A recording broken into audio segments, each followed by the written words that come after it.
Hey everybody, this is Vince Miller. Thank you so much again for joining me for another devotional. Today we are in John chapter 6. I'm going to read verses 31 through 34. I pray this is a blessing to you today. We're still in the interaction that Jesus is having with a small group of the people who were from the 5,000.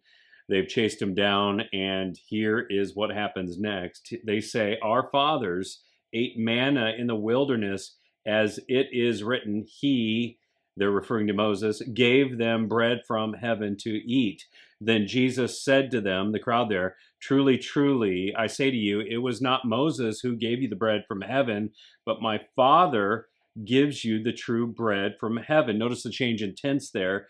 "For the bread of God is he who comes down from heaven," he's referring to himself, "and gives life to the world." They said to him, "Sir, give us this bread always." So still they don't get it, all right? So let's remember, this is an exchange between Jesus and a group of the crowd of the 5,000. Now, because he satisfied their hunger with this incredible meal, maybe the best meal they ever ate in their life that fulfilled them, they chased him down. And now they're pleading with him to do more of the same.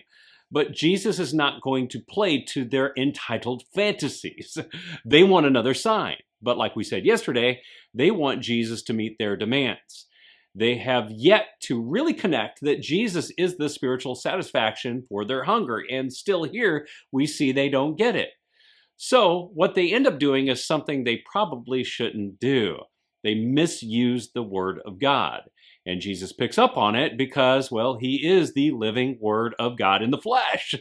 And they're suggesting that Exodus 16 verses 15 reads that Moses gave the Israelites the manna in the desert.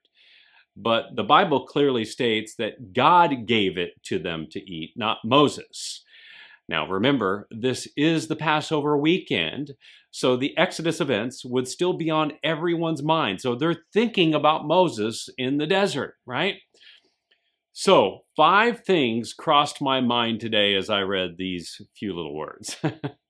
Here are all 5 of them. I couldn't fit them into one devotional, so I'm just going to try to rapid fire with you today.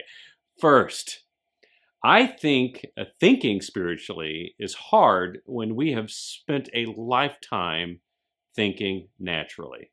Second, it's hard to see a spiritual blessing when we only want the natural blessing. True? Third, if we only want natural blessings, we'll become entitled. Fourth, entitlement will eventually lead to manipulating the truth to get what we want. And fifth, if we do this, we may never see the spiritual blessing unless, well, we have a patient spiritual guide who will work through the process with us. And guess what? In Jesus, you have a patient spiritual guide willing to walk through all this with you. That is, if you're willing to see all the spiritual blessings he wants to show you. So do that today. Ask God to start showing you spiritual things. I promise if you ask him, he will show them to you. And when he does, you will never be able to unsee them ever again. I love you guys. I pray you will take me up on this challenge. If this has blessed you, bless others with it by sharing it with them. And I'll see you right back here again tomorrow.